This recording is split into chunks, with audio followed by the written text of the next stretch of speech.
What's up, you guys? Sean Ross Sapp, managing editor of Fightful.com, FightfulMMA.com, FightfulWrestling.com.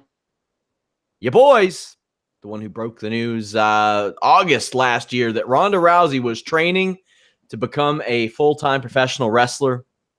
It's happening. She has signed a full-time deal with WWE. We'll get to that. That main event of the show. We'll get feelings, reflections on all that. Of course, you can visit Fightful.com for all your MMA, wrestling, boxing news, podcasts, photos, videos, forums, events, upcoming cards, and everything you want. It's all there. If you don't happen to like one of the three or two of the three, you can filter those out.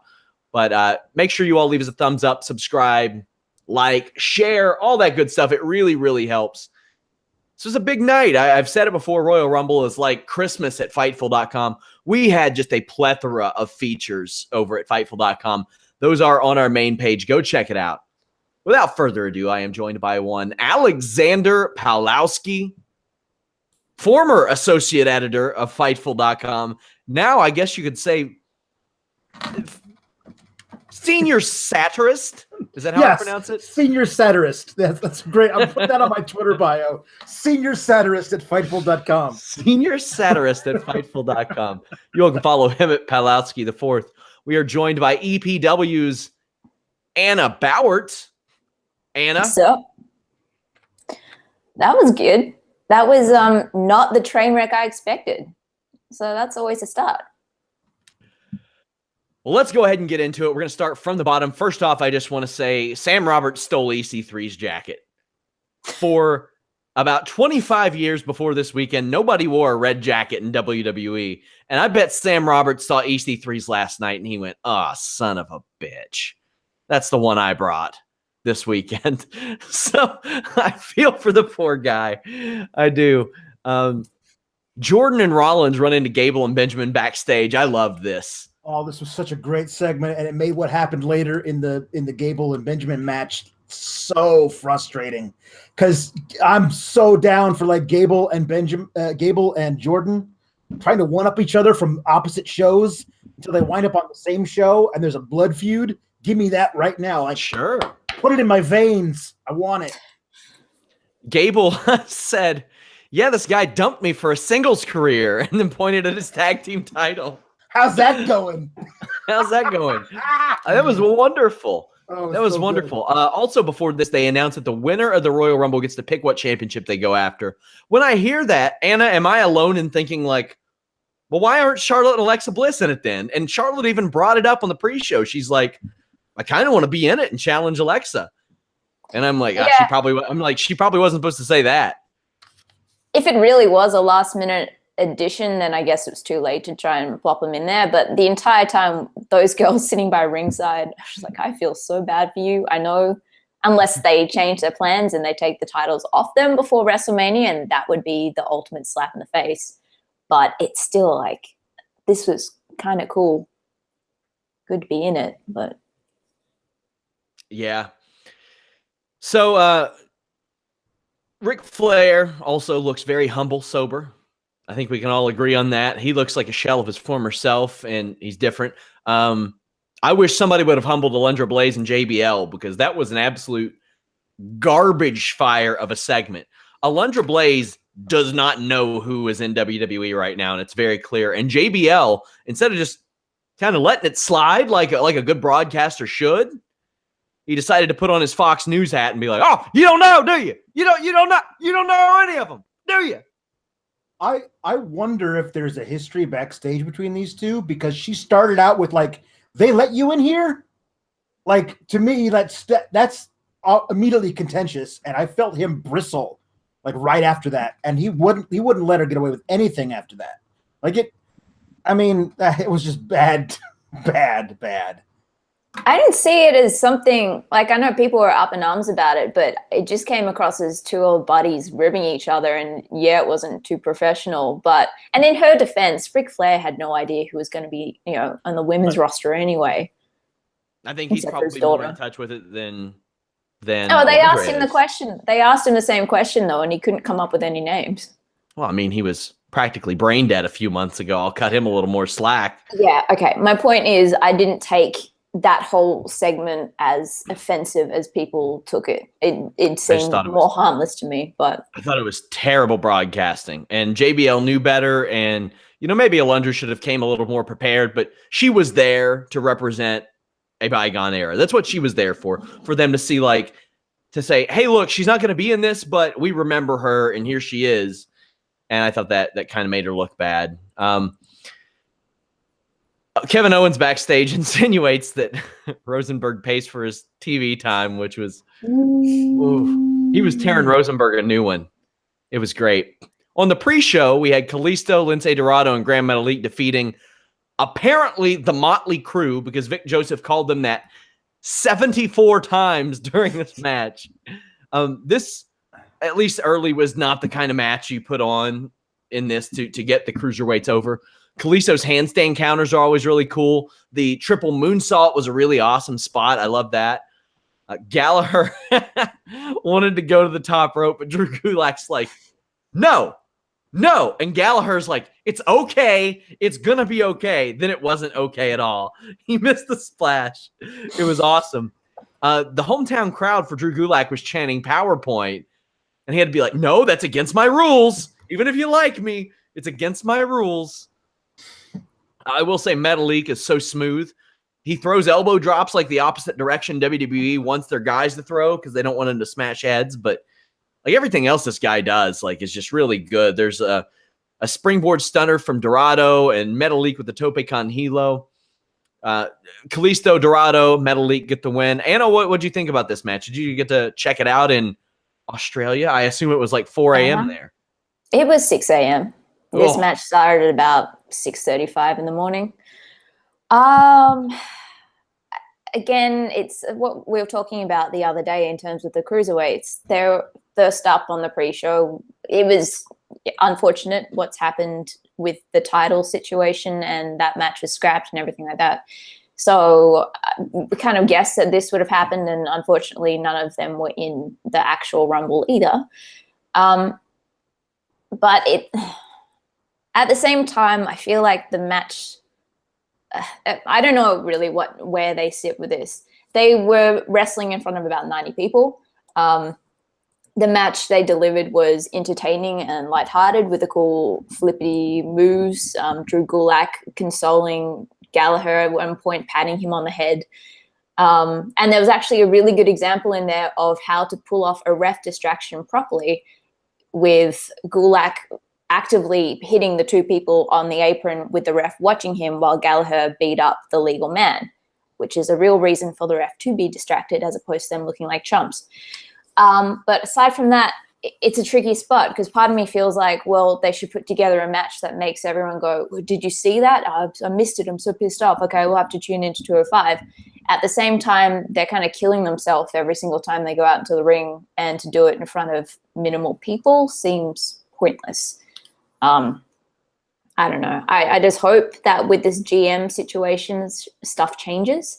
Having said that, Byron did say in the commentary, whoever the new GM is, they're going to have a lot of fun with those guys, and that makes me weep that's how this is being set up. So we'll talk a little bit more about that 205 Live GM thing later, because we had a couple of potential names, which goddamn, I don't know if Rey Mysterio is a potential for 205 Live GM, the shape he showed up in, but we'll talk about that a little bit later. Alex, anything to add to the cruiserweight match? Very pointless match. Yeah, a very pointless match. But I do love that this faction of the three luchadors. I think that's great. And here's my idea for one of the things you can fix 205 Live. Right now, they're not allowed to be a part of the tag division on Raw. So they're not allowed to fight anybody else in singles competition. They just fight among themselves, and one guy has the title, and then a bunch of guys are trying for it, and eventually it boils down to one-on-one for the title every pay-per-view. Why not create an insular just on 205 Live, just among the cruiserweights, a trios championship, where you have a bunch of factions of three guys that are always interspersed, and you can have them fight it out in actual six-man tags for the titles, and then you can have one guy from each faction do battle with guys on the outside.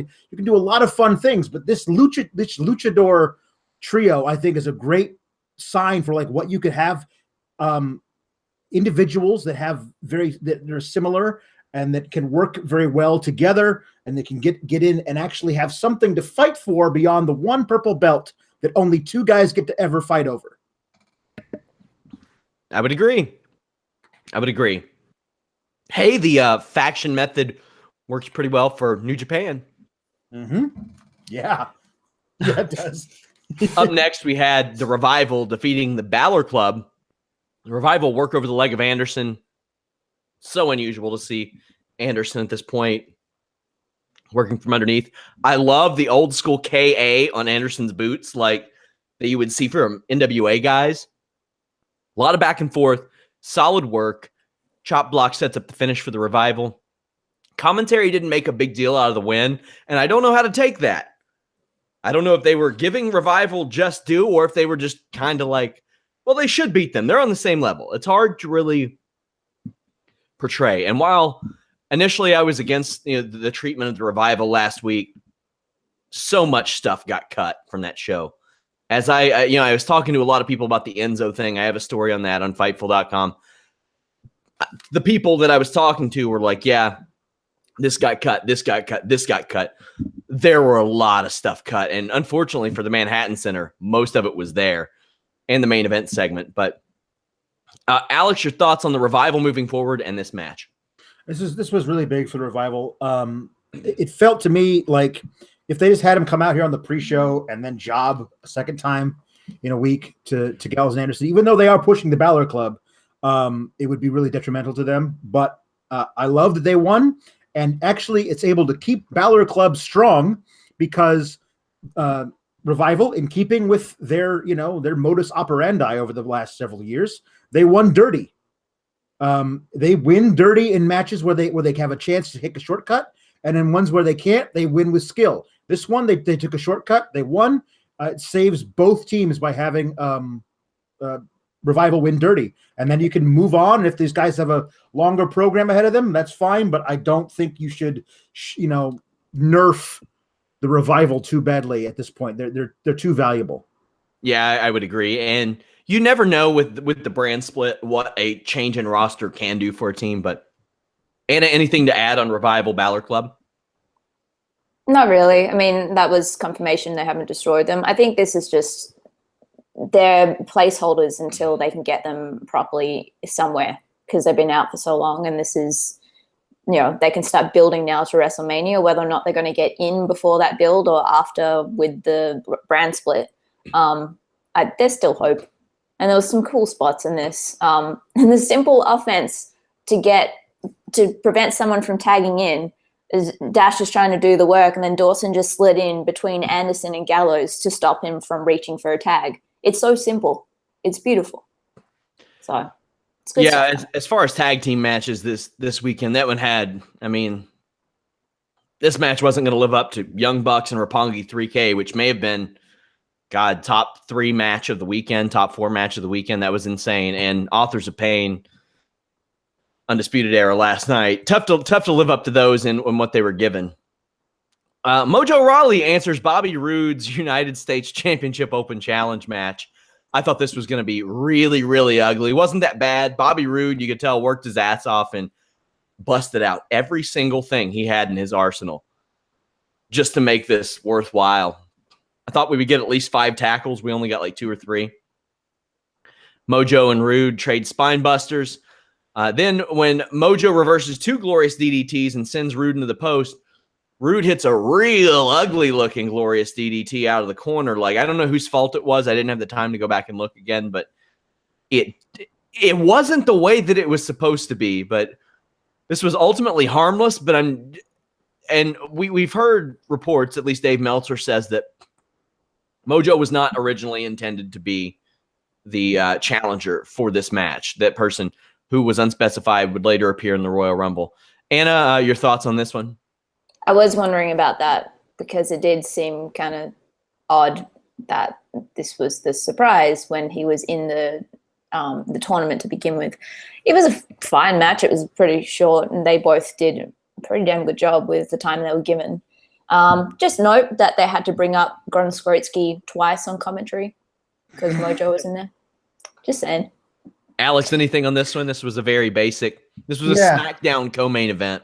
It was, and I think it was really poorly served by them doing the U.S. Open Challenge. You never know who's going to come out and challenge Bobby Roode, and everyone was like, my timeline was full of people waiting for it to be Neville, and I was like, it's not going to be Neville, but maybe it could be like Roddy Strong, and they could like play up that thing. He wouldn't. Maybe he comes out, it's a one-time thing. They have that rivalry from back at NXT, then he goes back down. Whatever, something.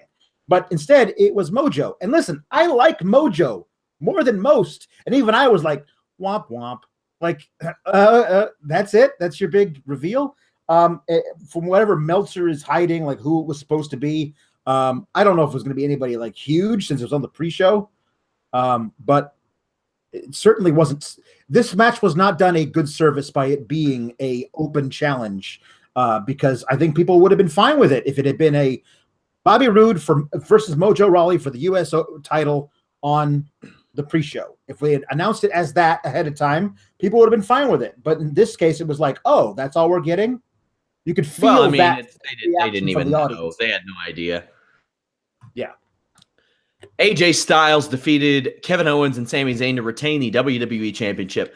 I love this spot early on where Kevin Owens runs around the outside of the ring to go to his own side and tag Sami. Then he busts out an electric chair drop after some really slow work. Misses a cannonball that looks nasty. Styles hits his backflip reverse DDT perfectly on Sami Zayn. Owens monkey flips Styles, who then catches Zayn with a Hurricane Rana.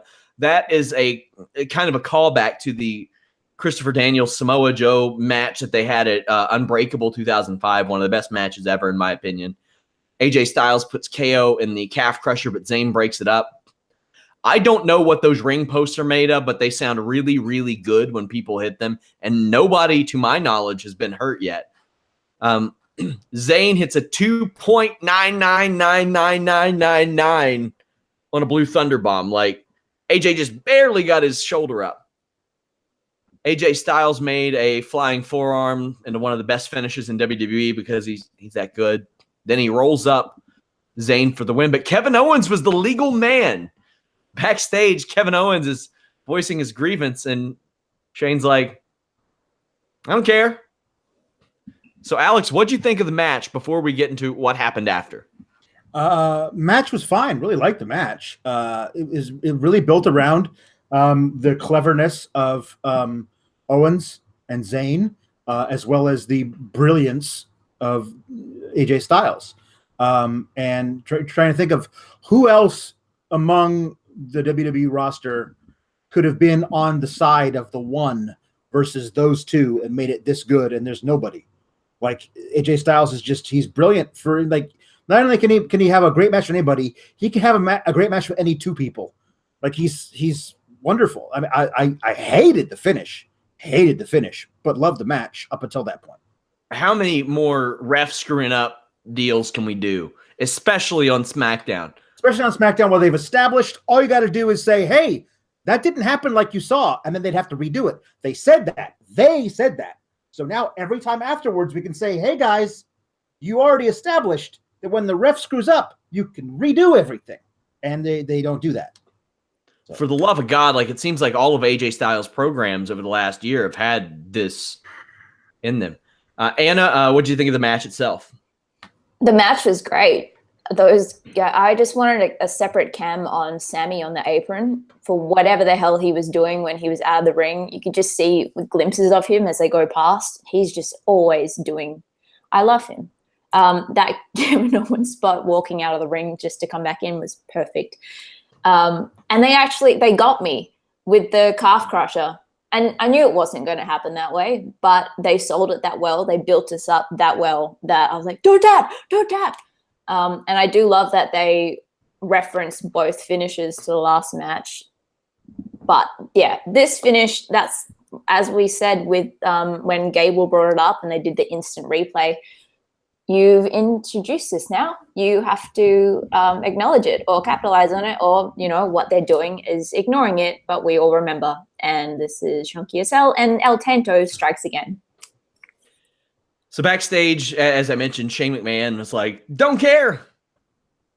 So where does this lead? Is This leading to a Shane match at WrestleMania, Alex. God, I hope not. I'm so tired of this guy. Like, he's just the worst parts of when his father was in charge of, and like, I can do whatever I want, haha. But now they're telling the SmackDown audience to root for this guy. I mean, they are. They're saying, because Byron Saxton is the voice of the fans on commentary. He's supposed to be. That's his role on commentary, and he hates Kevin Owens and Sami Zayn. He's telling you to hate them. And that's not true. Like, all the evidence has been laid out from October until now. Kevin Owens and Sami Zayn have been in the right the entire time. And when you have something like this, where it's like they didn't tag, Sami didn't tag Kevin Owens.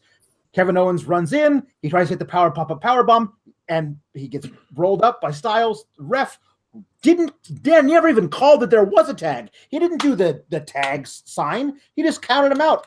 What it looks like is when the NWO used to pay off one of the refs in the WCW to make fast counts for them. Like, that's what it looks like that Shane McMahon is doing with this ref, because it looks really bad. And to have the guy who's in charge come out and say, nah, I don't care. I'm glad that you lost. Like, I don't know. Why are we rooting for the tyrannical boss? Like, that was what we rooted against when Vince McMahon was a tyrannical boss. I agree. It's stupid. I would so prefer if they were actually paying off the refs at this point, because it has gotten that bad that they just look like chumps. And Byron, during this, it got to the point where I just wrote down, no, Byron, not tonight. Shut up. He's just become insufferable every single time they come on screen. It's like, we get it. You're not doing your job well, though. He actually told Corey Graves to shut your mouth. Mm-hmm. Like, what? I wanted Graves to just shoot on him. Just get him in some legit hole to just break something. Like, Byron used to wrestle. Yeah, yes, he did. Technically, he had one of the worst finishes of all time, though. Look it up. It was terrible. SmackDown Live Tag Team Championships. Best 2 out of 3 falls. The Usos win in straight falls. I got to say, this match wasn't as, it wasn't like I gave Usos and New Day like 9.25 out of 10 at Hell in a Cell. This was not that. It definitely wasn't that, but I thought it was solid and a little bit different, and I'm excited to see what you all think. Usos cut a great promo per usual, except when they say they have nothing to lose. Anna, were they not defending the WWE SmackDown Tag Team Championships? Yeah, but they've been down since day one, and they don't care, because how do you prepare for two brothers that rock from the room to the tomb, Sean? Well, that's what they said. What I wonder is, what is the point in taking these big-ass bumps if people can't see them? Because every time Jey Uso does a dive over the top rope and almost kills himself, I see like how many hair follicles he has with the zoom. Some good action, much slower pace than I thought it would be. Chad Gable hits an honest-to-God tiger suplex. That was cool. I don't think I've seen one of those in WWE, the main roster, since WrestleMania 30, when Triple H and Daniel Bryan had a match. Benjamin Bucklebombs one Uso into the other, then gets pay dirt, but it's 2. I thought this series was really good. Finally, we get a 2 out of 3 falls match, Alex, where the first fall doesn't happen in like 6 minutes.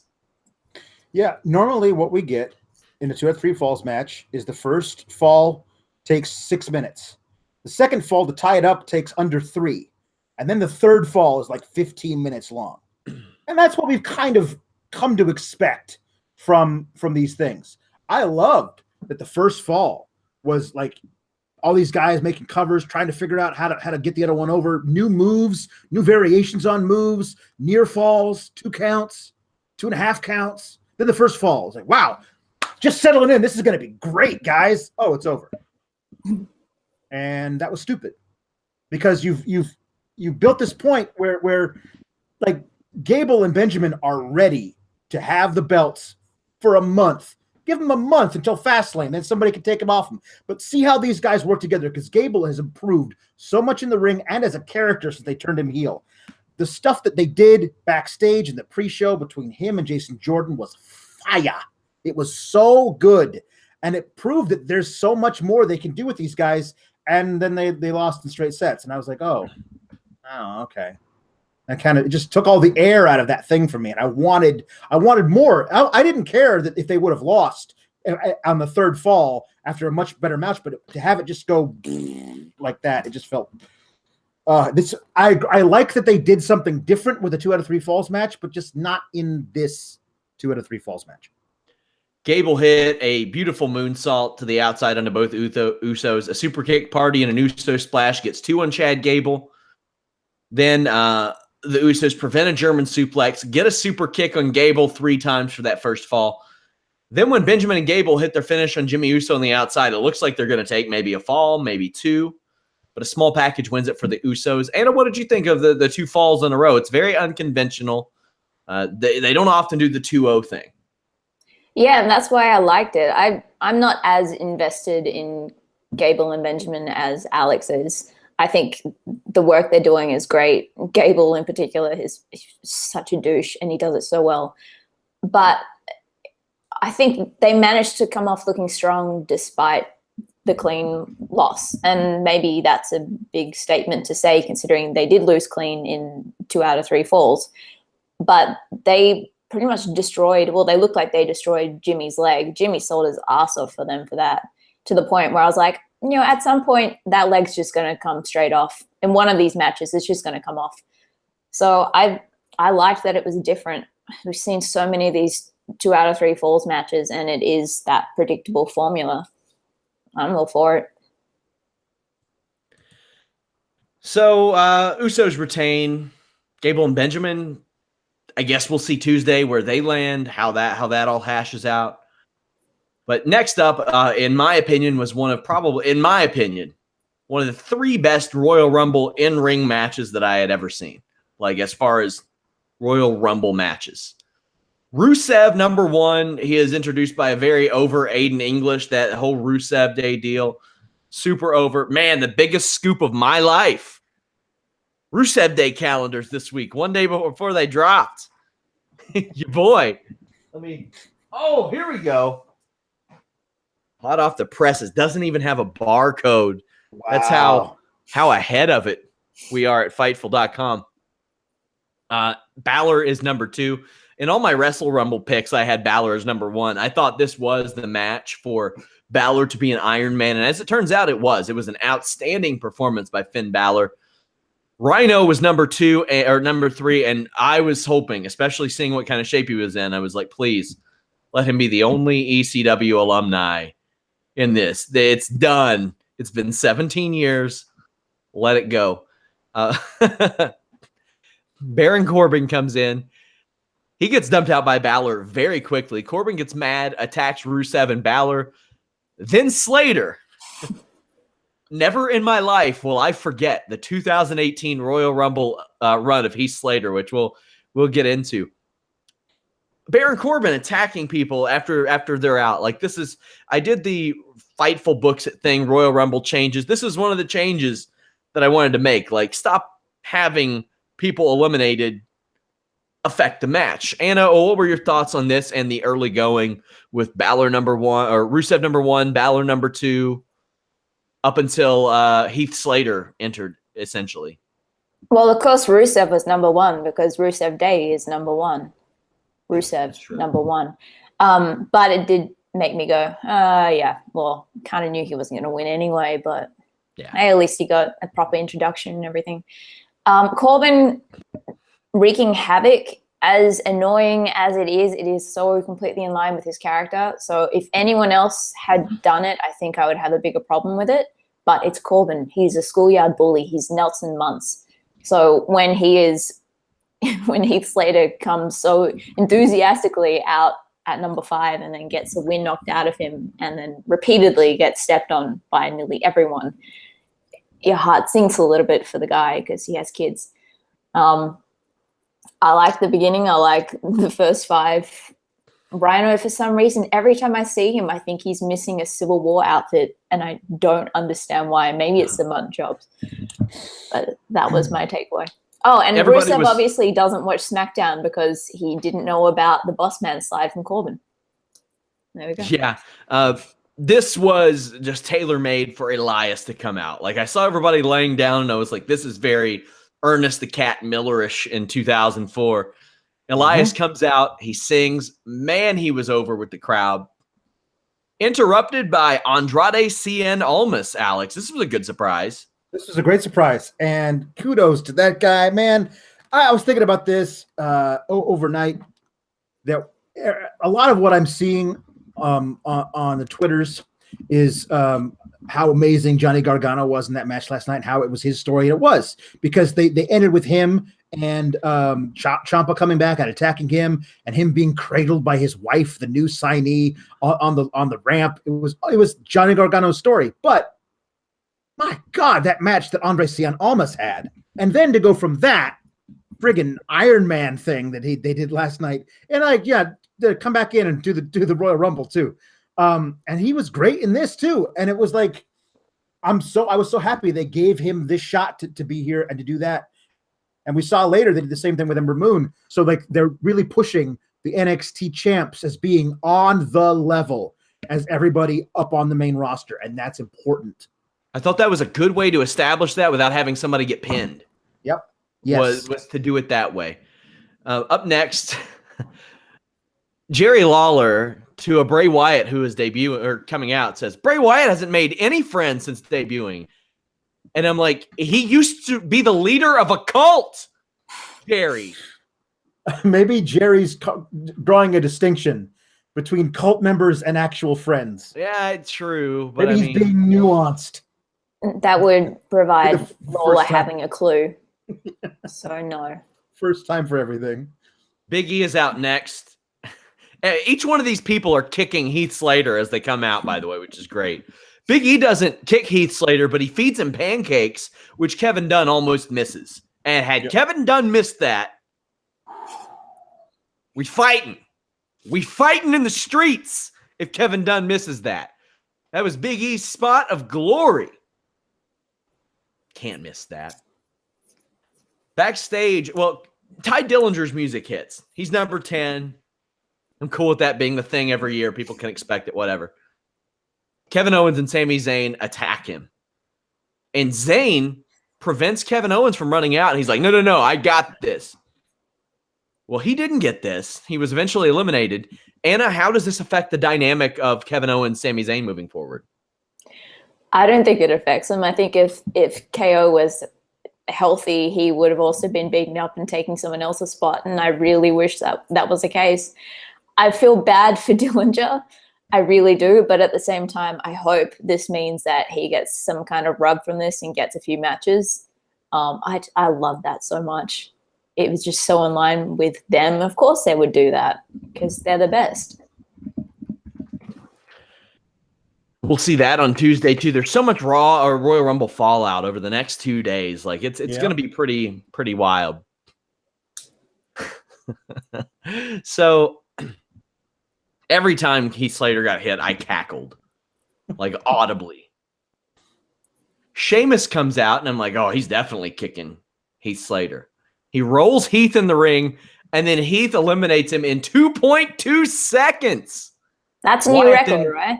No. Santino's was shorter. It was like 1.8, 1.9. Wow. Yeah. Jeez. Like I said, that was a ball. Like that was something that I will always remember from this Royal Rumble. And I'm not usually one to advocate someone sitting outside the ring, but the man kept getting beaten up. It wasn't his fault. I loved it. Alex, what kind of payoff you think a Heath Slater gets for this? I don't know. I honestly don't know the going rate for getting kicked in the head 7 times or whatever happened to him. I did think it was funny. This was when I kind of realized before this. Oh no! Having the Royal Rumble now on the card means that I don't get that spot where Braun loses the championship match but doesn't actually get pinned, and then he's angry enough to beat up somebody like Ty Dillinger and come in and wreck shop and just throw out 9 guys in a row. I wasn't going to get that, and it made me angry. But then I was like, wait a minute, doesn't Sheamus have a tag match like right after this?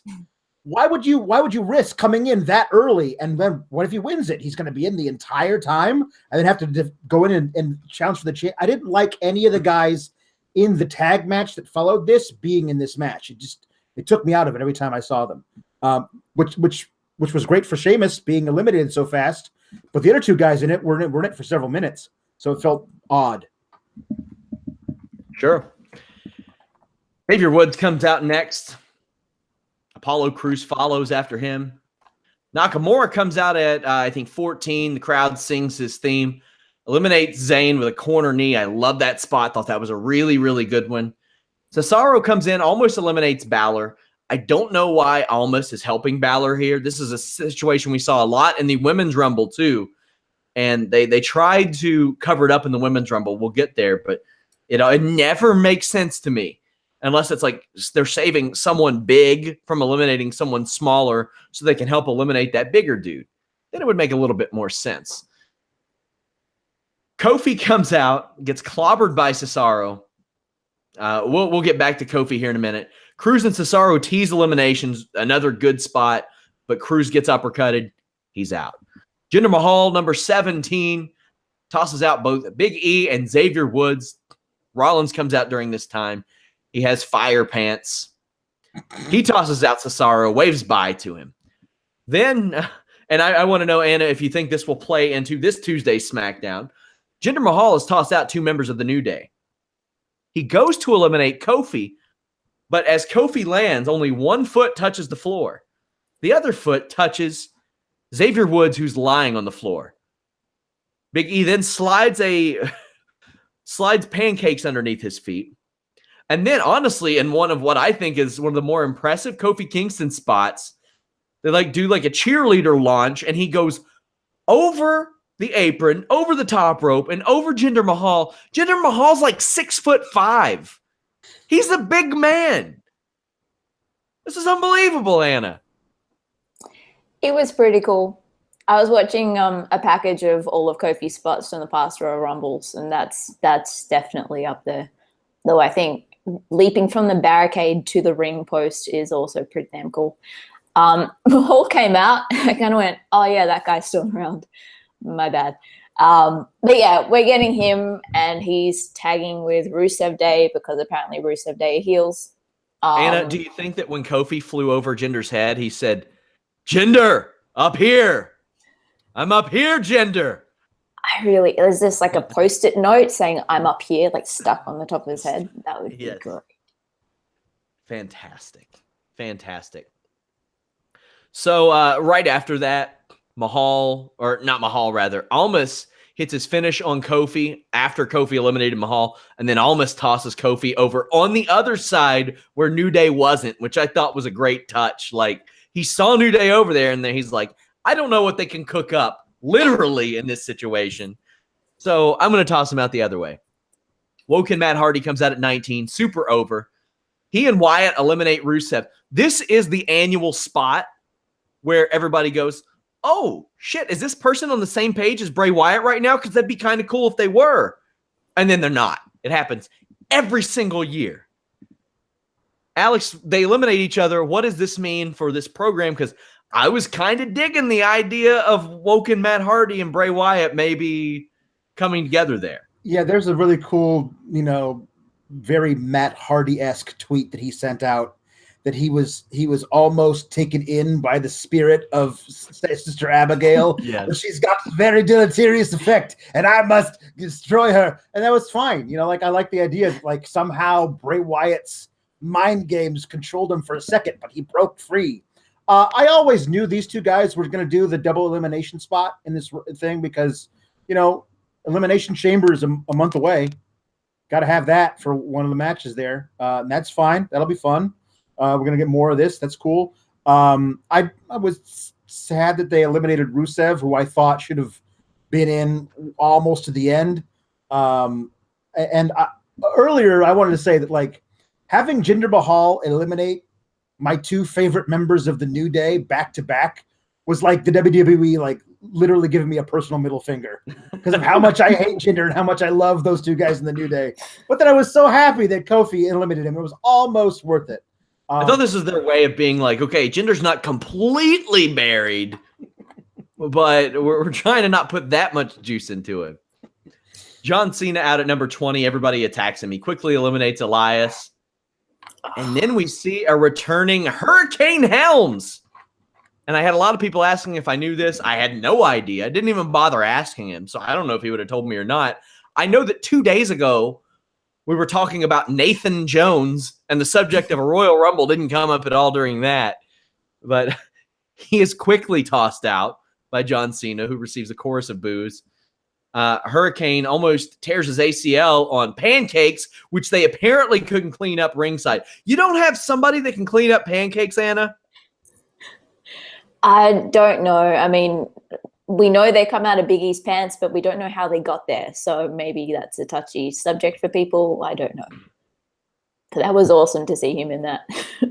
Cena was like audibly calling spots. Like he usually does, but my God, there were 10 other people in the ring and could still hear him. Look, he eliminated Elias. He's dead to me. I don't care for him.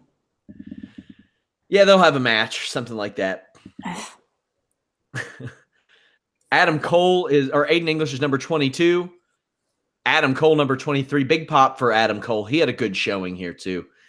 English gets on the second rope, gets kicked out over the top rope by Balor.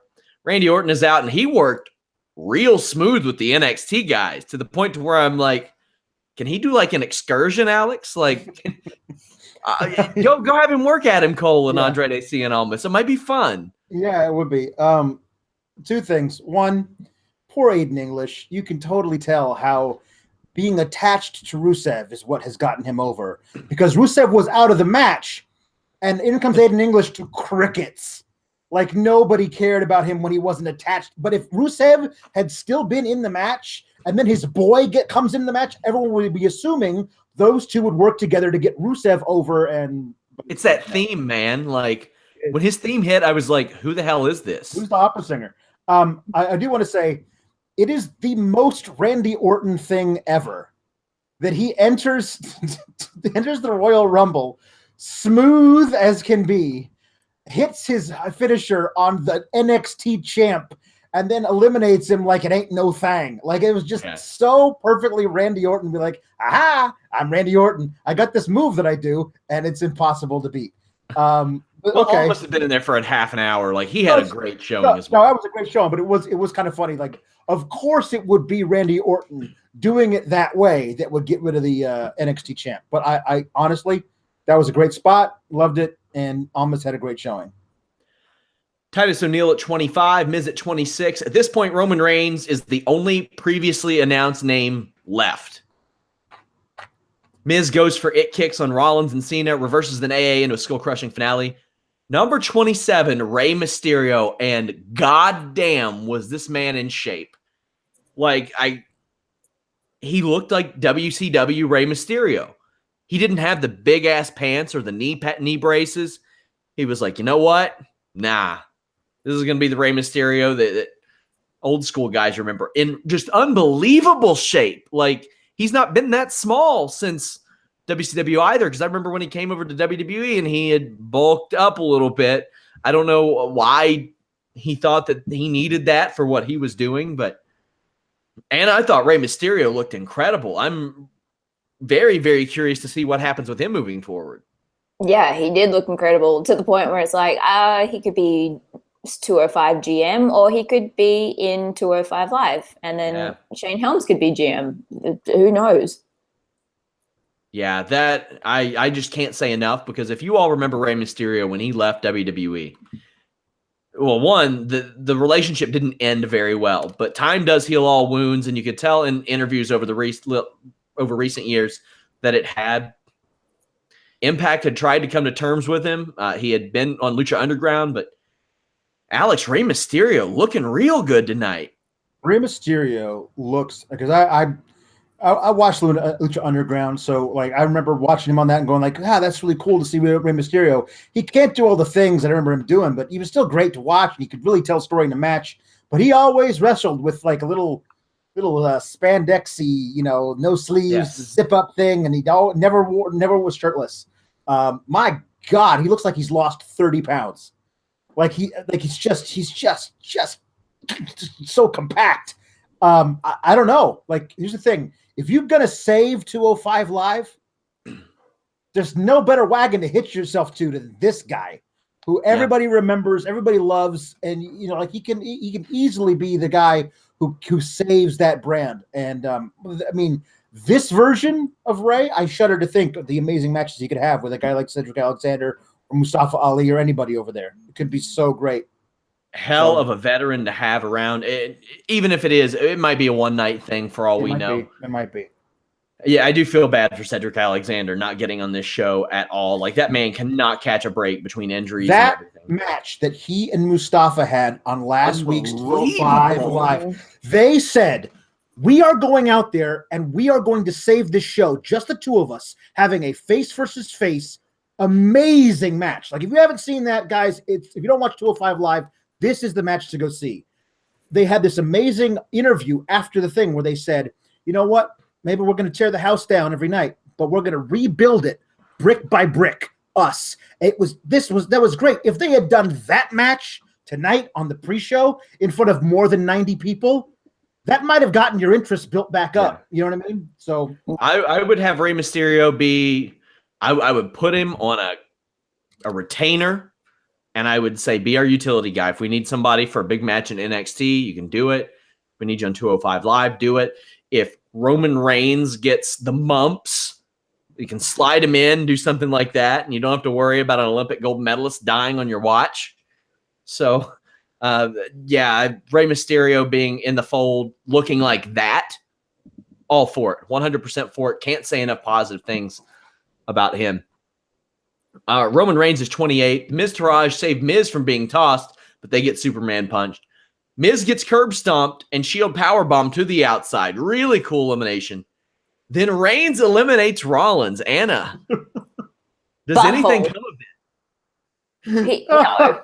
No, the way that Rollins sold that at the end, he was like, "Oh, you dirty dog, you dirty big dog, just protecting your yard." That's just Roman being Roman. I feel so bad for Seth. I mean, we'll talk about this later with the next match, but after all this time, he's finally rebuilding his alliances, and he's back on board, letting people in. And then his brother does this, and he's stuck with that weenie little boy, and it's all just crumbling for him. Butthole. Anyway, Goldust is 29. Dolph Ziggler is 30. Gets an okay pop too. Ziggler eliminates Goldust, has some success against Nakamura and Orton. Alex, there were quite a few people picking Dolph Ziggler to win this, given the way that he left. And when he didn't and got eliminated so quickly, I'm like, what's the point in this? What's the point in him being number 30? Like, what if 30 was Mysterio? That would have been a funny redemption after years ago. Yeah, I mean, there's the idea being like that he got the biggest pop. He was absolutely the biggest return of this match. So why not have him in the 30 spot? Everyone expecting it to be whoever, and nobody expected Rey, especially this version of Rey. But everyone was like, I've seen several times on the timeline, leading into this, they're going to have, 10, 9, 8 until you get to 1, 30 comes up, and it's record scratch, Dolph Ziggler. And I'm like, oh my God, that's absolutely what they're going to do, isn't it? And they did it. Because I thought if he were to win it, then he would have had to have come out to Daniel Bryan's music. There's no way he could build enough heat to be the guy who wins this match. It's not possible. I agree completely. Nakamura sleeper suplexes Dolph Ziggler to the apron. Balor eliminates him. It is down to Reigns, Balor, Nakamura, Cena, Orton, Rey. Hell of a final 6. Reigns eliminates Orton. Then Rey gets a double 619 on Cena and Orton. Then Balor tosses him out. Your final 4 are Reigns, Cena, Balor, Nakamura. And I want to say, whoever the hell laid out this final 4, masterful, knowing the ingredients you're working with and the crowd, the bowl that you put the ingredients in. This Philly crowd was all against Reigns and Cena. So Reigns and Cena teamed up on Balor and Nakamura, who the crowd liked. And I thought they did incredible with that. Like, they read the room perfectly. This could have gone beautifully or it could have gone horribly, and it was 50-50 either way. And it was like looking into a field, and there are dark clouds and rainstorms on one side and like bunnies and sunshine and unicorns on the other. There was no in between. Oh, man. And there was one point where the entire crowd was chanting, "You both suck." And then one dude with both birds up going so hard with the chant, and he's just in the frame in between the two. It was perfect. There were times throughout the past several months where I could have seen any of these four men winning. Now, with Balor being number one, I thought it would have been a little hard even for him, because usually the Iron Man performance is what stands alone.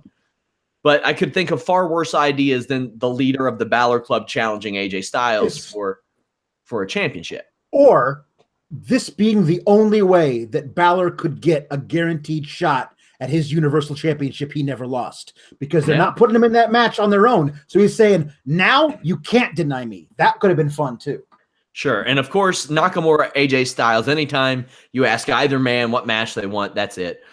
John Cena, I thought there was a much bigger chance when Jinder Mahal was champion, because they would have loved to have done that. Jinder Mahal against John Cena for the title. And of course, there's the Roman Reigns, Brock Lesnar dealio. So sling blades to everyone, and Balor does this incredible mushroom stomp to Shinsuke Nakamura, like in the throat. Oh my God. Now, I used to just crap on Finn Balor's in-ring work, and since the summer, I think that man has been ablaze. Just his career has been Seth Rollins' pants. Like, it's been outstanding. Cena throws out Balor. 57 minutes, 30 seconds. What do you think, Anna, that this Iron Man performance does for Finn Balor? Because I thought he was the glue of this match. Oh, yeah. I mean, you could see from the moment he walked out, he was stoked to be there. And by the end of it, he looked utterly exhausted, but you could still tell that this was just incredible for him.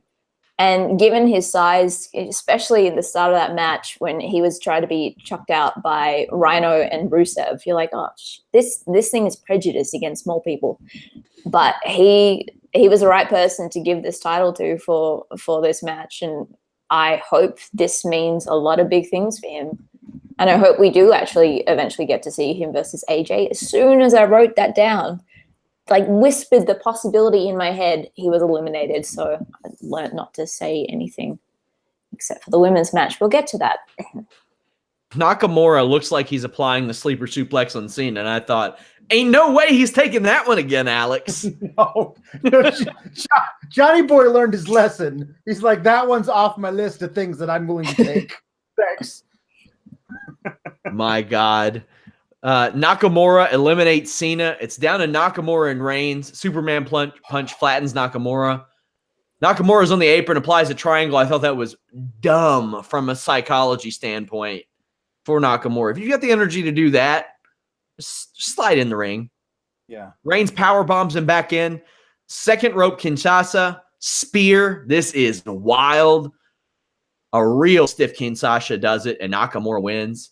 Alex, your thought, the totality of the match and Nakamura winning? Totality of the match is one of those things where it's hard for me to separate. The quibbles I have with it are so minor. They can't possibly measure up to the feeling that I had in my gut watching the final two, knowing that this was either going to be a wonderful gift or a giant FU to those fans in that audience from the WWE, and they decided which one they could give. They had the whole thing. They decided which one they were going to do. And the thing that added so much to it, as was actually seen both ways, each man's finisher can be perfectly countered by the other man's finisher. Running at each other, that's exactly the way. You have no idea which is going to happen.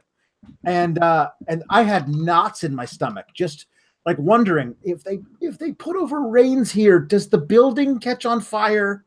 Because like, I mean, those fans would not have stood for it, especially with two more matches and then another Royal Rumble. Like, they could not have done it. And I thought for a second, they're gonna do it. I'm so happy for Shinsuke. I thought he really sold the hell out of this last section of the match. I'm looking forward to this. I really am. To see how they allow this program to build with him and AJ Styles going toward Mania. And that match it's already the best match of the night at Mania. Hasn't happened yet. It's already the best match. Yeah, Nakamura challenges AJ Styles right on the spot, which I think set the stage for later, which didn't happen, the challenge. But also, as we'll see later, Vince McMahon going with 2 Japanese Royal Rumble winners. And there ain't even a Japanese war with the U.S. going on right now. These aren't the foreign heels. No, they're not. Baby faces.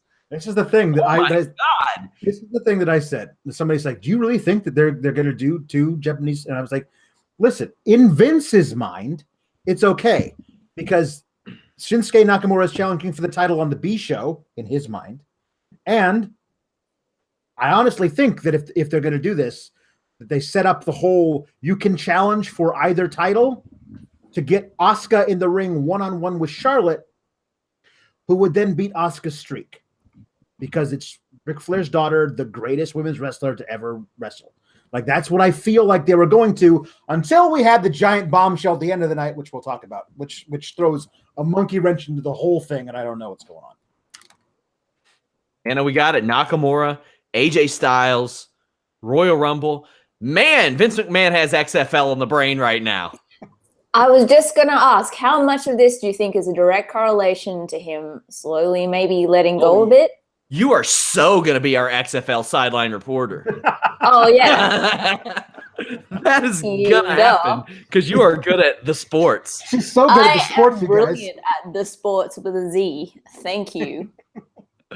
Oh, man. Skoski playing for the Wisconsin. That's probably who they'll have on that team. They'll have some guy named Gronskowski on the team on the XFL. Oh, hideous. What a... Psych out for the win. I had a person saying, "Sean, you said it wasn't coming back." I said, well, I couldn't believe that he would make the same 9-figure mistake twice. And the most hilarious thing is that Stephanie McMahon, in a quote on NBC News, said the following day, "Like my father says, never make the same mistake twice." Hot dog. The X is for extremely bad decision. Oh, man. Woo. X is for what those investors were clicking on when they got those proposals in their email. Ain't happening, buddy. No good. Raw Tag Team Championships. The Bar defeated Seth Rollins and Jason Jordan to regain the titles. You know, I thought this was a good match. If this was on Raw, I thought it would have had a ton of heat. They were putting the death slot, Anna. That's really unfortunate. This was not a great, Vinyl's tweeted, the crowd needs a cigarette after the Royal Rumble. Yeah. They're right. This is a quiet time where everyone just needs to lie down and stare at the ceiling fan and just let things pass. It was a really cool match, and there was a lot happening that I'm sure they're going to capitalize on and revisit on Raw. But for both this one and the 3-meat way beef match, whatever you want to call it, it's kind of dead, unfortunately, as was, nearly Braun Strowman and Kane by the end of that. Again, it turned out to be pretty much another 2-on-1 match. All I could take away from this really is that even the medical team don't care for Jason Jordan at the end of it. No one came to his aid. He was concussed in storyline. No one came to his aid.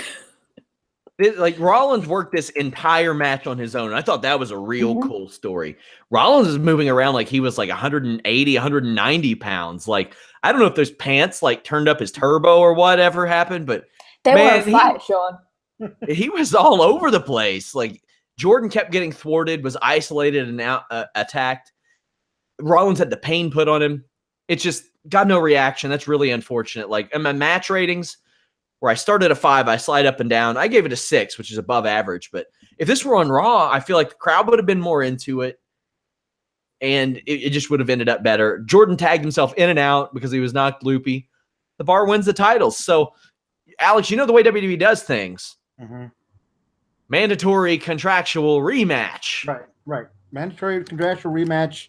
Something will also prevent Jason Jordan from being a big part of that match. Rollins will go to make a tag. he won't be there, something like that, which will lead to further dissension. And they'll have a match, building to a match at Mania against each other. I was watching this whole thing going, they're really doing a concussion storyline. Like that's the story of the match, not a thing that actually happened. But the thing they're like, we're telling a story that he's got a concussion, and that's fine, I guess. Not what I would go with, but if they're gonna do that, they gotta like set up Jason Jordan with the greatest hits tape of Johnny Gargano's matches, because that dude makes me believe that he's brain damaged in every match, and it feels real. That's why he's so damn sympathetic. But having Jason Jordan be concussed is like, hey Jason, just blink really hard over and over again. That'll do it. That's a concussion, and it didn't feel right.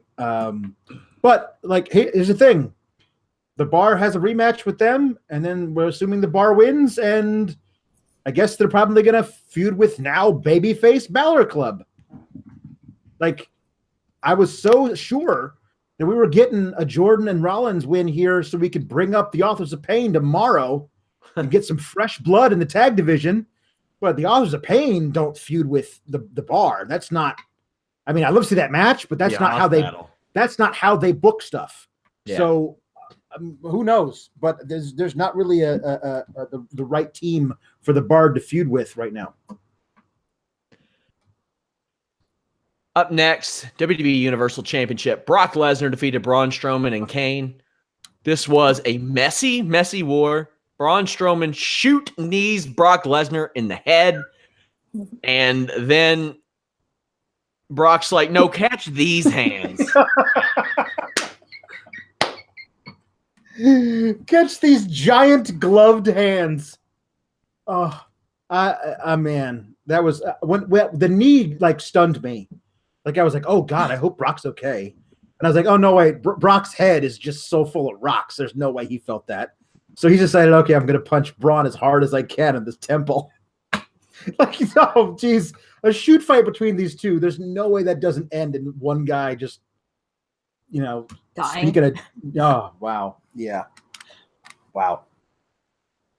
Braun chokeslams Kane, eats triple Germans, power slams through the table, but Kane breaks up the count. Lesnar F5s Braun onto an announce table, then turns it over onto Braun. I feel like we've seen that a bunch lately.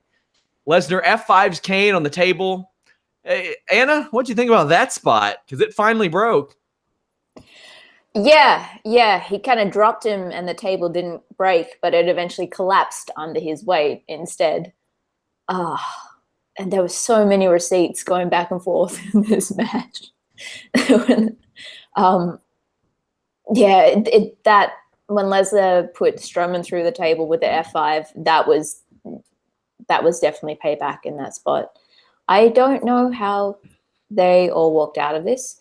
Though I will say there were a couple of weird moments on commentary where they called Strowman suplex Lesnar, and then Booker, to this amazing surprise, was like, he did what? It's like, Booker, aren't you watching the monitor? Like, they're right in front of you. Cole had some stupid quip about what does a monster need with a table? I'm like, dude, to sit and do taxes? What the hell question is that? Anyway. This wasn't my cup of tea, this match. It was messy and it was what it was going to be, but we all knew the score. Everybody knew that it was going to be Brock Lesnar pinning Kane, and there was that outside hope that maybe Braun Strowman could get the win. That didn't happen. Strowman kicks Lesnar in the face, power slams him.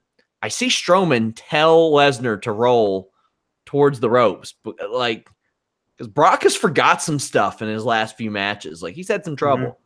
Strowman gets knocked out of the ring. F5 on Kane. Brock wins. We all know where this is going. Women's Royal Rumble time. Now, I'll preface this. I'm going to say, guys, I'm judging this on the same criteria I would judge the men's. But the first match they ever have, it's going to have its hits and misses. Mother Goose Stephanie comes out, and I want to say she did a pretty good job out of removing herself from commentary, outside of the one comment that I am sure they were told to say. You wouldn't know it because she wouldn't want you to know, but she's been integral to the Divas Revolution. And I was like, oh. By the way, I hope Maria Menounos goes into the Hall of Fame in New York next year and heals the crowd during her speech for what they did to her when she inducted Bob Backlund. I think that would be hilarious. Sasha Banks and Becky Lynch are the first two entrants. I thought those were really, really appropriate. Number 1 and number 2, Anna.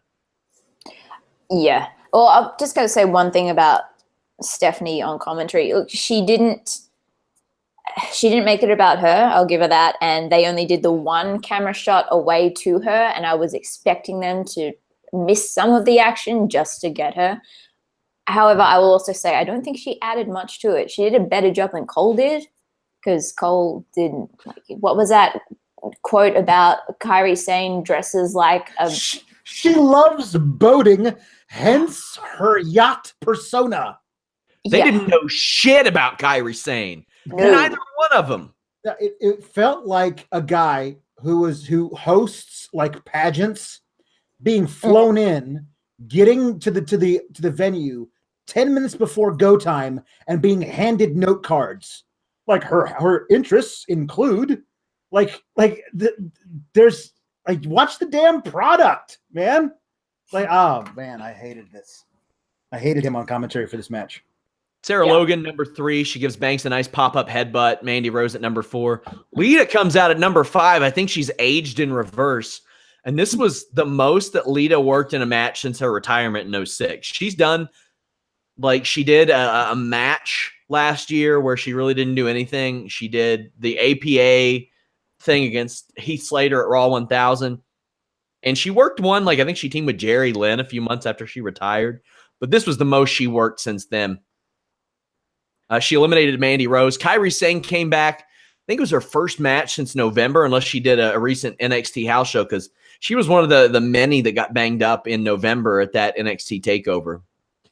Stephanie, as I said, didn't know a damn thing about Kairi Sane, but on commentary, she puts over China. Alex, what did you think when you heard that? That somebody like made sure that she got to say that so that she looked good. I don't know. It was just she didn't look good in doing it. Like that was a pretty big debate I saw. Right? Yeah, that's true. It just it depends on what they wanted her to be presented as. The way she's like, "Hey, don't forget the 9th wonder of the world, China." Like, it was obviously a scripted line. So depends on what they wanted her to be. But that line was absolutely scripted to be said that way in that moment, and it felt forced. Yeah, but it's damned if you do, damned if you don't at this point. I mean, I loved Lita's tribute written down her arm of all the women who have passed who helped get them to this point.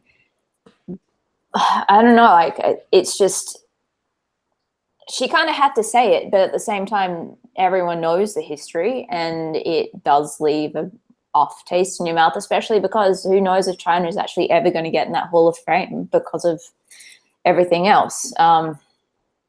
I don't know. It's a shitty situation, but they're stuck. Tamina is next. She eats a DDT from Lita. Banks and Becky both get a twist of fate from Lita, and then Lita does a moonsault that almost kills all 3 of them. Like, she was inches away from just re-breaking her neck on that, but all ended up okay. She eliminated Tamina, and then Becky Lynch dumped her out in the crowd. The crowd let Becky Lynch have it. Dana Brooks up next, and she gets some shine and eliminates Kairi Sane. Anna, true or false, that will be the highlight of Dana Brooks' WWE main roster run. She's very good at accounting. They're winning matches. She's a staticist. She staticizes. She's the senior staticist. I'm happy for her that she was in it. I wonder if she was Alicia Fox's replacement. Or if it was Lana. Well, Alicia, I'm just glad she was in it. Alicia's out of the mixed match challenge. That's something I had forgotten to mention. Man, I feel bad for Alicia Fox being pulled. Yeah. She's been there for a decade. I heard it was her tailbone. Is that right? Because if so, I'm wondering if she was practicing her bump out of the ring, and that's what did it. Because that sounds like a bump, malfunction. Like whatever it is. Like, she's been there for so long. she was there through the whole Divas thing. Like, she deserves to be a part of this match. I felt so bad when I heard that. Really, really hope she's okay. That's just unfortunate. She's very, very well liked backstage too. Like there are a few people who come up in casual conversations with people backstage, and you never hear like any gossip or anything really negative about them. She's one of them. Everybody just likes her. She's apparently pretty good to be around. Tori Wilson's up next. God damn, she is trash in the ring. She is a dumpster fire. She was trash in 1998, and she's trash in 2018. Yeah, she looks like she's 24 years old. Like, yeah, that's true. No wonder that she's doing incredibly well in fitness. The woman is obviously dedicated to everything that is not pro wrestling. When she's giving Dana Brooke a face buster, I'm thinking, this ain't going to be very good at all. I'm like, give it to plus, like, please, like Sasha or Becky or somebody like that. Sasha does the thing where she keeps others from being eliminated. That was kind of odd. Sarah Logan, I noticed in the corner as Tori's kicking her. I just imagine Sarah Logan going, "Goddamn, son, stump a mud hole in my ass. We don't softball them in there anymore." Because, Kentucky. You'll understand when you're older, Anna. Sonya comes in, eliminates Tori. Liv Morgan comes in, alley-oop bombs Sasha Banks. Molly Holly shows up. Boy, did she work the net. She was interviewed last week and said, I gotta say, she sold this shit like nobody I've ever seen before. She's like, no, I haven't been called. In fact, when I read online that I was supposed to be in it, I called WWE and said, am I in this thing? And they said no. It was really embarrassing. I was like, oh, man. Now, I've said this a million times. No disrespect to the person who got that story from her either, because this is a business of workers. And they will work you sometimes. It's just the nature. It's sometimes how it happens. Hell, there were pictures sent from Colombia. Geotagged In Colombia that were not actually in Colombia, or at least were taken several hours, if not days beforehand, that worked the whole net as well. Well, I could just imagine Molly Holly had that Rihanna song worked in the background playing during that thing, and the dirt, just all over it. Like, man, she played that so well. A little better than the Molly go-round. I'm glad that Sasha wasn't hurt there, because that was a rough one, but probably the first one Molly's given out in a while. Lana comes out super over, mother of God. Now, Rusev Day is super over. Yeah, but I mean, she's going to be over no matter what. She always has been over. But here's my issue. This happened a lot on this show, where people were chanting for the person's husband instead of that person. It happened like 4 times. Then I'm like, come on. It doesn't just happen. It happens all the time. You hear about what's her name? For here. I can't believe I'm blanking on her name. She writes for here sometimes. Purrazzo, Deonna Purrazzo. She's complained about it online several times, that it's Marty Skrull chants, and the same for Britt Baker, and the same for Tessa Blanchard. And it's just like, guys, we know they're dating them. We know that. Yeah. Thought that's lame. Thought that was lame. I liked how Lana fired up here, Alex. That was kind of cool. Briefly. That was good. Good for her. I mean, to me, I feel like that she's. I don't want to speculate. I feel like she's probably Alicia Fox's replacement, and she said, "I'm going in there and I'm going to prove I can really wrestle again." Because if there's nothing we've learned about her persona in real life from Total Divas, is that she really believes, damn it, she should be in the main event. And so, she tried her damnedest. Good for her. Michelle McCool comes in, and man, she's rusty. It's been a while. It's been a while. When she got up Sasha in the powerbomb, I was like, Sasha, don't let her do it. Don't let her do it. But Michelle McCool ended up eliminating more people than anybody in this Royal Rumble, 5. And I thought that of all the people, she should have adopted something from her husband, because she is like 5'10", 5'11". She could have easily chokeslammed one of these girls. Yeah. I think it would have gotten just a monstrous pop. But She eliminated Sonya and Liv, tossed out Molly, then Lana. Like, Michelle McCool was on fire right here.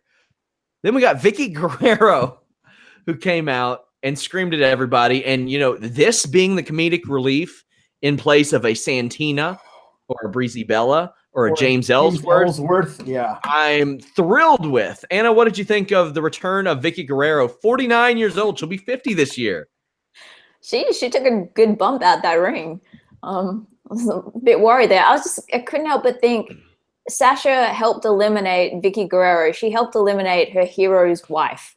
That must be so bizarre. Yeah. I love that spot, though. I love her. I've got actually a pin of hers right in the back. 2 generations of the Guerrero family on tonight's show with Aiden English. Good for them. Good for them. Natalya at number 18. She drops her cat ears on Carmella, and Carmella's like, no, you didn't. Drops her across the apron.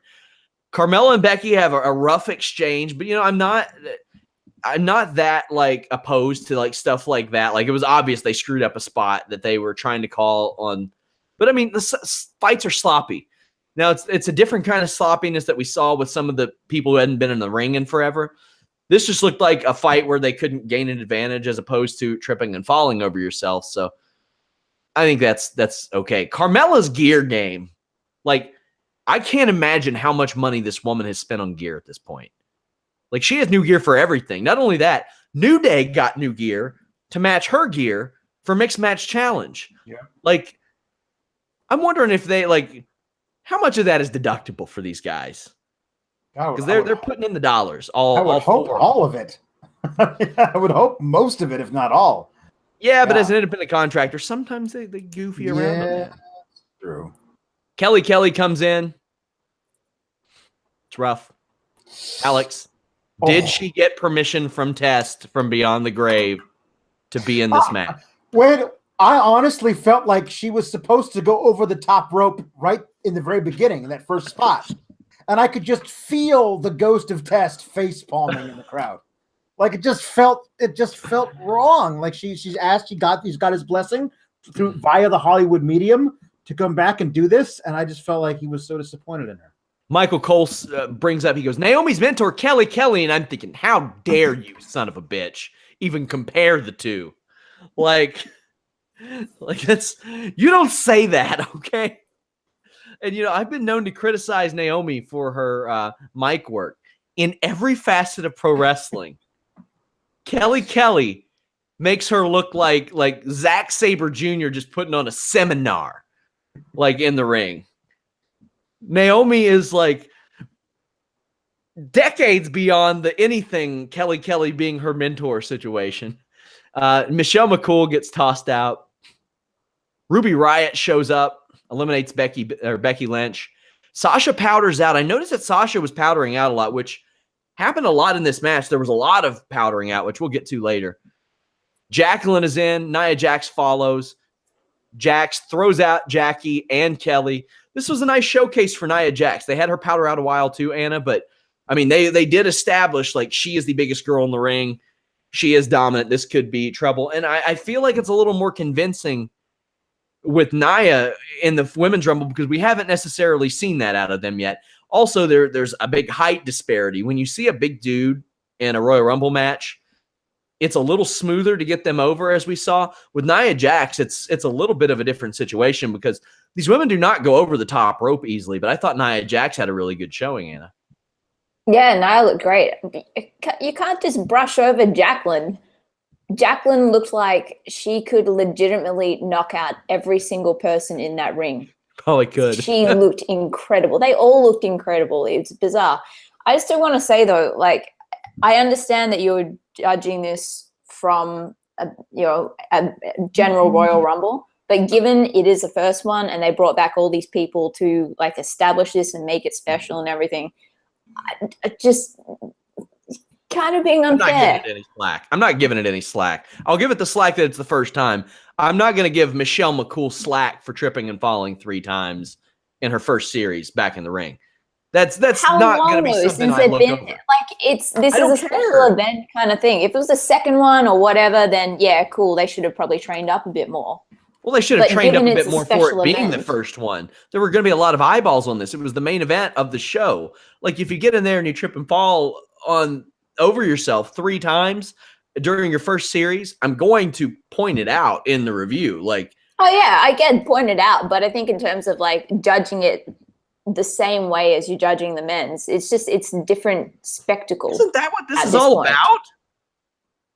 I'm Is it saying being on the in your same commentary, whatever. I mean, it's on the same level. We're supposed to establish this on the same level. That's literally what the entire point of this is for them making. Yeah, but there's a difference between like you had Shane Helms and Rey Mysterio come back.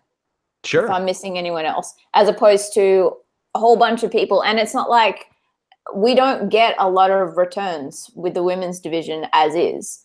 Like someone like Nikki Bella, or you can't even really say Brie Bella because she just popped out a baby. But if Nikki Bella got back in and was tripping over people and whatever, then it's like, yeah, what the hell are you doing? But these women, they brought back for this special event. They're not back. They haven't been wrestling elsewhere for ages. They've gone on with their lives. They're doing different things. This is my qualm with the whole thing. I agree with you that these women aren't trained up for this, and I don't think they should be, because I don't think they should be in this match. I don't want to see Kelly. I want to see Billie Kay. Didn't either. I want to see Peyton too. Royce. I'm sitting here wondering why the iconic duo was not called up months ago at this point. Or I loved seeing, we'll talk about Ember Moon in a sec. I love seeing Kairi Sane in there. I wanted to see more women who have a chance of actually doing something. It was fine to see Vickie Guerrero. Fine, she goes in there, she's going to get thrown out. But I always want the Royal Rumble to have as many people in it who have a legitimate shot at actually gaining that title shot and then doing something with it. Kelly Kelly ain't getting that title shot. Michelle McCool ain't getting that title shot. That's why I'm saying that this is the differentiation, because I love that it was the bridging point between old and new, and I love seeing them all mixed together. And given it is what it is, I wish it wasn't as big a spectacle. I wish we could just get on with it and be like, cool, women's Royal Rumble, women's blah, blah, blah, blah, blah, blah, blah. But because it has taken so long to get to this point, and so many women who would love to have done this in their time, but didn't get the chance to, this is why I'm saying, like, this first one it's kind of in a different area than a general Royal Rumble. In a year's time, then sure, it should be a Royal Rumble. It should have the sole purpose of the winner gets to face off with whoever. But this one just felt like more of an exhibition as opposed to it was just establishing a general Royal and Rumble. paying homage to the women that were there before. But if they fuck up spots, I'm going to point out that they fucked up spots. Like, did I enjoy Lita and Molly Holly? I really liked seeing Molly Holly and Lita and Michelle McCool in there, but they screwed up spots, and I'm going to mention that in the show review that we're doing, because, I mean... Yeah, of course, but I'm saying you came in saying you're going to judge it solely as a Royal Rumble. I just wanted to say that. Still got to point it out from a technical standpoint, what they did, what I liked. I just said that. What they egregiously screwed up. They made Naomi like the Kofi of this kind of the Kofi of the situation. She took a bump off the apron, and like I mentioned, a lot of women had powdered out, and they like kind of caught her, put her on the barricade. She hopped over and took Maria Menounos' chair. Maria Menounos was taking a selfie, and then she walked her way over, springboarded in, and was caught by Nia Jax and thrown over. Anna, does this become a yearly spot for Naomi? And if it does, do we no longer get it from Kofi Kingston? No, we have to get it from both. We have to get this, and I want to see them fly at some point. These spots are so damn cool. But at the same time, it's like, well, you can have one foot on the ground. So couldn't she just kind of like canoe it across with a foot? Yeah, I mean, I just saw her walk a barricade. She could have hopped over on one foot even. Yeah. Well, we had Ember the Moon progress. comes out. She's still wrapped up from last night. She threw a hell of a working punch, Alex. Yeah. God, now, Ember, unfortunately, we'll talk about that in a set. Well, actually, we'll go ahead and do it now. Well, no, I'll wait because there's a big entrance in between. Beth Phoenix comes out. She is the OG. She gets in Nia Jax's face. Like, she lifts up Nia Jax. Really cool spot. Looked like she could still go. My God. Natalia comes in, and I don't know if it connected with the crowd necessarily initially that this is the Divas of Doom because there wasn't much of a reaction. Then when they embraced, crowd went nuts. They're like, oh, shit, yeah, them. The two that weren't too bad back then. It's like, yeah. I definitely felt there was an, oh, shit, yeah, them moment. One of those. From the crowd, yeah. And then right after that, Natalia eliminates Beth, which I think was perfect. And I'm sure that's exactly what Beth Phoenix wanted, too. Yeah. Very cool spot. That was a cool spot. It echoed as well the Roman Reigns and Seth Rollins spot from earlier in the evening. Asuka comes in, lights shit up, meets Ember Moon. Asuka's body language is so perfect in these situations. Like, she is able to taunt and tease her opponent and mock them to where it comes across the right way. I did have a little bit of an issue. Like, Asuka essentially had to no-sell the Eclipse off the second rope because, like, she's up and hopping around 2 seconds later, eliminates Ember Moon. I thought it was a nice way to portray Ember Moon, though, because she went back and forth with Asuka. She had a nice, quick showing. Like, it wasn't too long because she got beat up real bad last night. But like I said, those working punches she threw, Anna, my God, they came in with the heat. I didn't have as big a problem with it because it was a one-armed Eclipse. And because she was so banged up, you kind of expect that she's not going to get the whole thing. I'm just so over the moon for the 3 NXT. Even Selena Vega coming out at the beginning was so freaking cool. They all looked so strong in it, and I'm very, very happy with this. I loved the Ember Moon stuff. Her and Nia Jax have a fantastic feud ahead of them at some point, because Ember, among all the smaller women in NXT and the main roster, I feel like could have a great rapport with Nia, and I love the callback.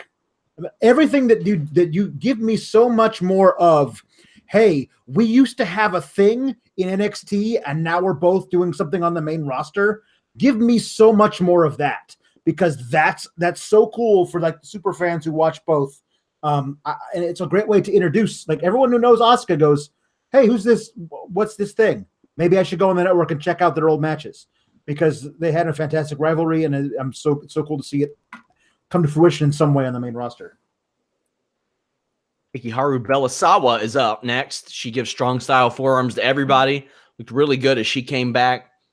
A lot of her signature spots hit. She eliminated Carmella. Brie Bella is next. She hits knee mode on everybody. Nia Jax briefly reemerges just to get knocked back down. Number 30, and there were a lot of questions. Rousey, Stephanie, what will it be? Trish Stratus came out, looked good in every way imaginable, from in the ring to physically. Like, she just hung there with everybody. She was there step by step. Everybody gangs up on Nia Jax. They eliminate her, but Alex, it didn't look good for a second. She got vertical as they were lifting her, and I was like, oh my God. Oh no. I thought it was going to go terribly awry, and then she just went out smooth. Yeah. Oh my God. I was like, oh no. I thought to myself, what is this bump going to be? And thankfully nobody died. I do want to say that you skipped Bailey, which is understandable, because Mickie James. So did the Bookers and Mickie James too. Mickie James, who I think was nice of her to bust out the extra flappy pants for this historic occasion. Special event. Yeah, it was special. When event. I wear the jacket, you know that she's coming in without legs, only flaps. Yep. Also, Bailey coming out at 29 and getting eliminated so fast. I still thought the story was good because it's Sasha, and Sasha went heel here. Here's the thing, and I yes, I agree. And I have yet to see either show, Raw or SmackDown, reliably give me an alternate storyline for the women that's not just whoever they decide right now is chasing the belt, because they only do that. Like, I was for a split second, I was like, when Ruby Riott eliminated Becky Lynch, I was like, oh, cool. I want to watch them have several matches. I'm not to myself, oh, wait, it's SmackDown. It's just going to be 6 women tags over and over again, or whoever's chasing Charlotte. They're not going to give me a secondary women's storyline on either show. I want so badly for this Sasha eliminating Bayley to be the beginning of their feud, but I have no way of reliably thinking that that's what WWE is going to give me. I want to give you guys a heads up. I had put that I'd be talking New Japan in Sapporo night 2 on this show. We've gone way over time. So I'll be doing that tomorrow at the end of Monday Night Raw. There was a lot of good stuff on night 2 in Sapporo. Bullet Club exploded, new champion. A lot of cool stuff there. So, as you mentioned, Sasha eliminated Bayley. Natalya applies the sharpshooter on Trish Stratus, but Stratus ends up kicking and eliminating her. Sasha counters Stratusfaction in a really cool elimination and just chucks Trish over the top rope. She backs into Asuka, and the Bellas help attack her.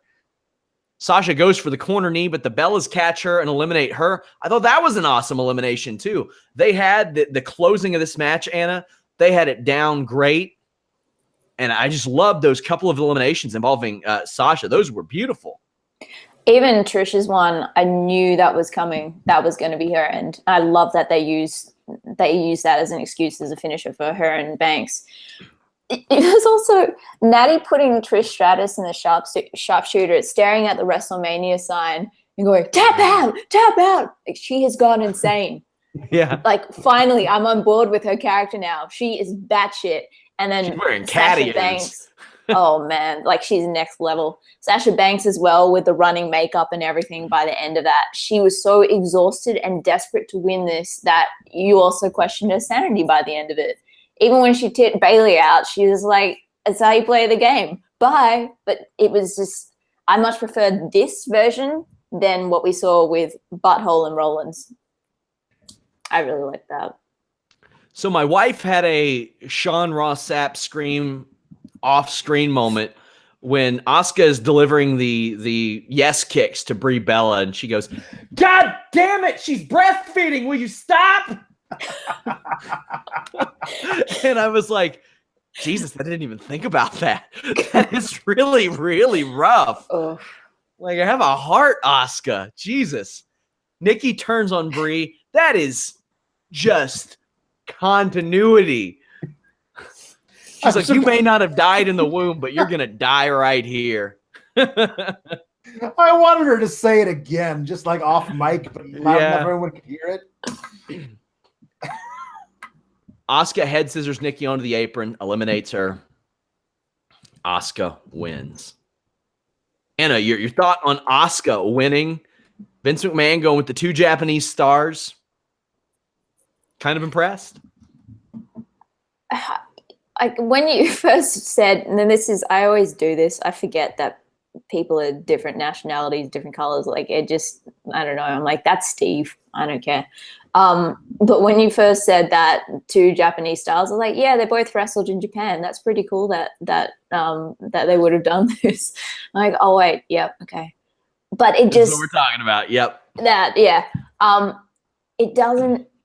I think they've got solid ground there with Nakamura and AJ. That's just a dream match anywhere in the world, and it's Asuka. She can get anything across by a look. We know that she could kill anyone just by staring at them.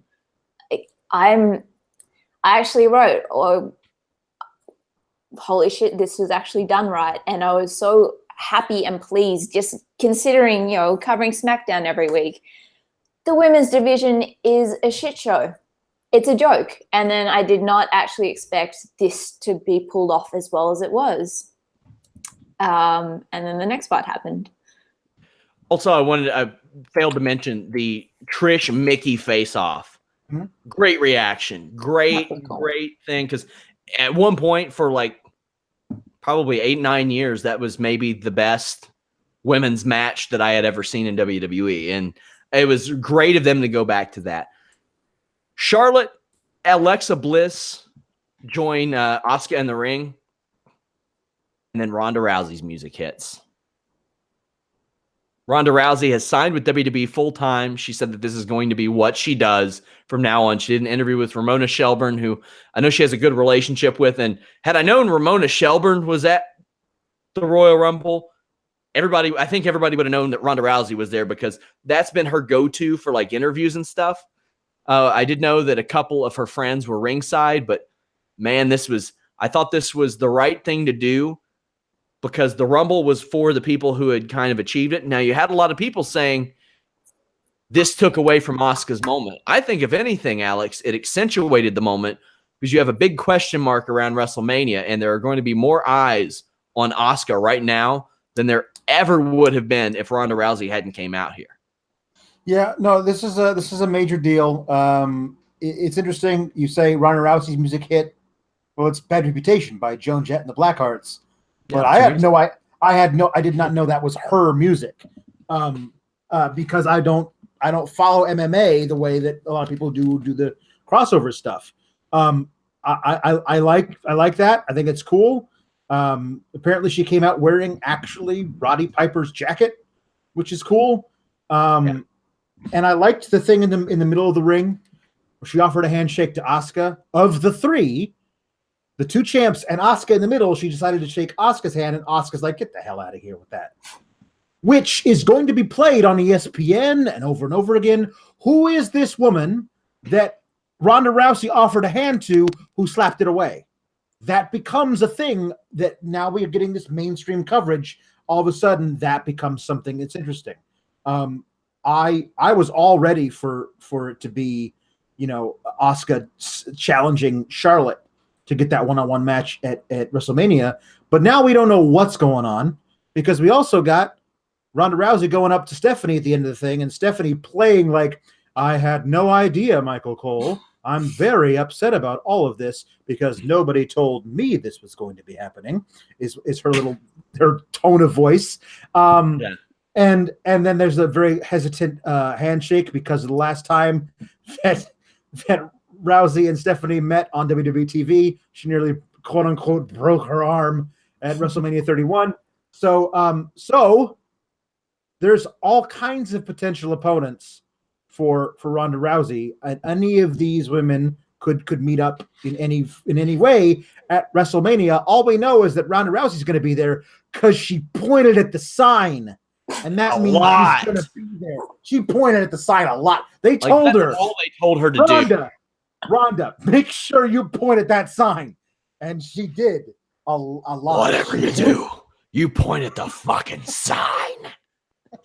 Let them know where you're going. WrestleMania. Yeah. To address a couple of things, my God, just one of the turdiest takes I've ever seen is, well, she didn't deserve it. well, she is a pay-per-view juggernaut who has spent the last several months training. And if you visited Fightful.com, you would know. Ya boys broke that story in August. She has worked with, she is the Olympian in judo. That is going to translate exceptionally well. She knows throws that I've never even thought of seeing in WWE, much less that have happened in WWE. You got the people saying, well, she's a loser. She lost her last two fights. She was overhyped. She still holds the record for consecutive successful title defenses for a woman in the UFC. And, there are a lot of people, she ducked Cyborg. That is a different conversation for a different day. Go look at the research I did on that. She signed to fight Cyborg in 2013. It didn't come about. So you can go ahead and throw those away. If you don't like Ronda Rousey, that's fine and dandy. You don't have to. But that doesn't apply. And why WWE would want Ronda Rousey, I think, is pretty clear.